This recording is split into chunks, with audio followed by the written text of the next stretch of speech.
Elegant Sea Urchin is a serial fiction that is not part of a balanced breakfast. Written, produced, and presented by Studio Swoon as part of the greater Swooncraft Creative. You can support this and all things Swoon by subbing, sharing, becoming a patron, or making a one-time donation. Before the program starts, our oracle has returned from the void to tell you that feeling in your stomach, it's fine.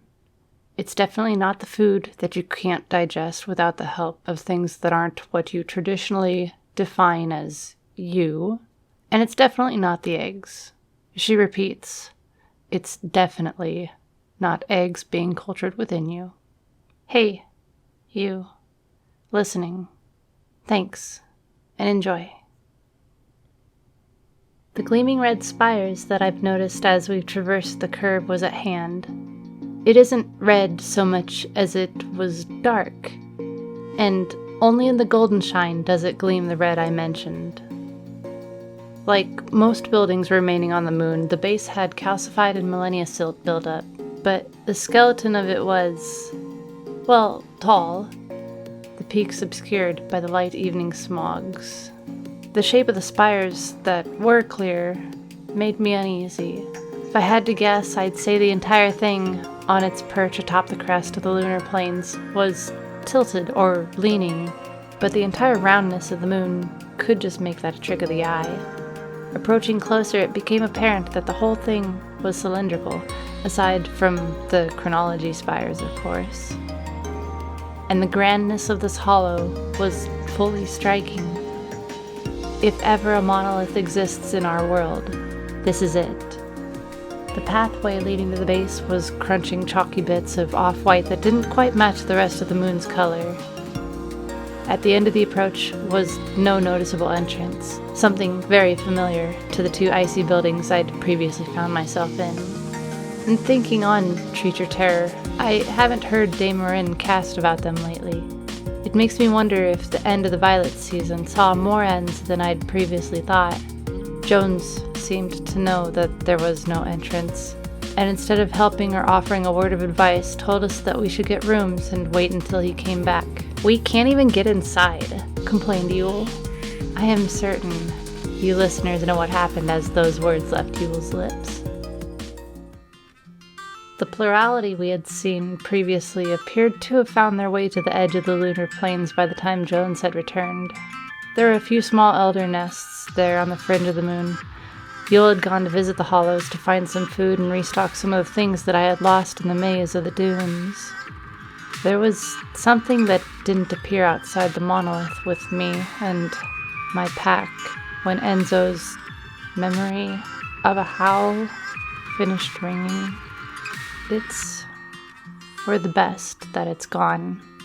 So Jones returned and we continued on our way as soon as Yule was back. She gave me a bottle of pills to help my leg. I asked her how they would help, and she said, "The elder didn't really say, but when I described what you had told me had happened and told him that your leg looked like it was swollen in a way that makes it look like it's wrapped in thick spider webs, he said this would definitely do the trick."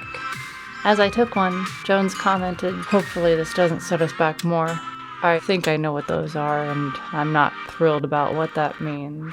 I internally panicked at his remark. "Am I going to be okay?" He waved a hand as leisurely as he drifted. Of course. I was able to walk for much longer. There's this buzzing behind Marin's casts, listeners. It's louder than ever.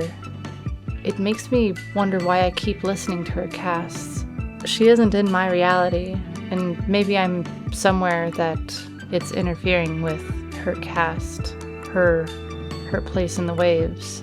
Her world doesn't even affect mine, but something about her feels familiar. I guess for now, her casts are just comforting, like a fiction to me, a fiction that can be real, that is real, somewhere else to a lot of people, and me, when I search. There's this new promo she does about the tendril trials. It's not something I was expecting from her. Dame Marin usually partners with sponsors that don't have big sway over our tangerine spec. Or her tangerine spec? I don't know. It's about how one of the tendrils on the block this century wants to bring warp transit to the major cities. This is the first trial of the tendrils many of us have experienced, so it's important to think on. So I suppose I will. For now, though, I have other matters at hand. The pills, for example. The first one I took made my leg feel numb. We reached the monolith hollow as it wore off. I felt like vomiting after.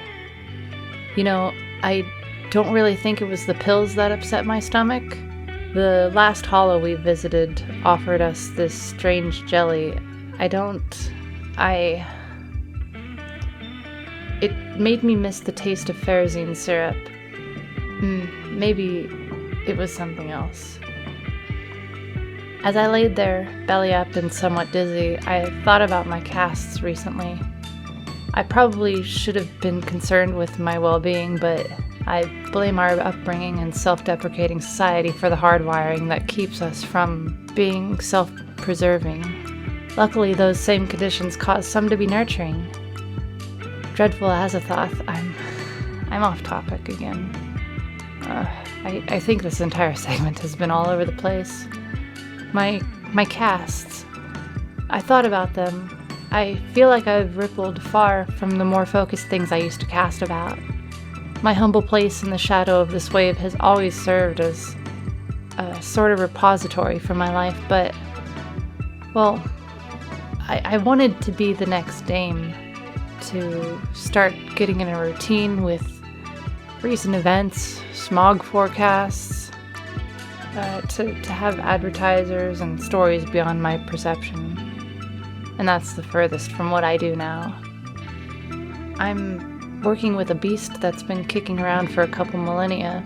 Even the casting alcove in my hollow is an Elder's generation old. Just using either of these, finally calibrating their output, feeding them shards, it's all so much more than is required of casters today. I was showing the beast to Sina in greater detail. She's become less interested in her puzzle box and more interested in how I handle the temperament of the bobber, the intuition I have with the amp, and why I don't get shocked when I adjust the dish.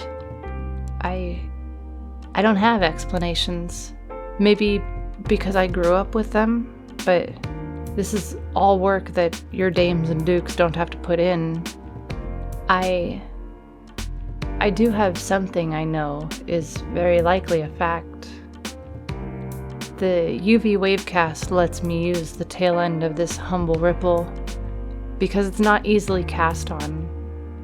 But then I wonder why they would leave empty waves. If that's the only reason. These were Gramps' beasts.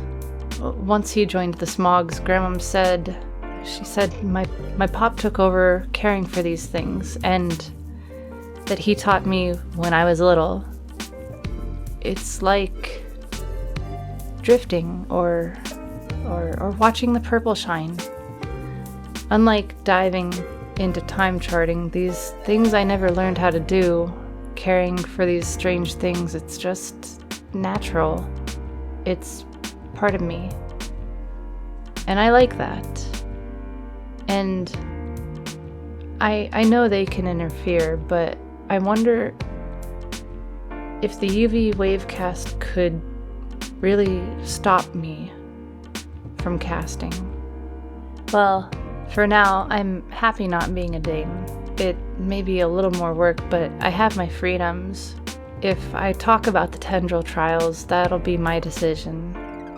For now, though, we're stopping in the spire of a hollow.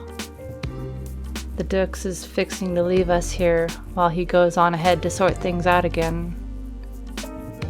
The pin holding my hair up is lighter. My leg hurts again. I think the swelling is at its max now. I really want to sleep, but I should wait until we get inside. I miss Enzo. I'm not lonely. Eula's pretty much been by my side since the dunes, forgoing her ritual with her runes. At least it's cooler here on the lunar plains. Even Sina, as stalwart as she is, has remarked that she was glad to be in the cool shade of the moon.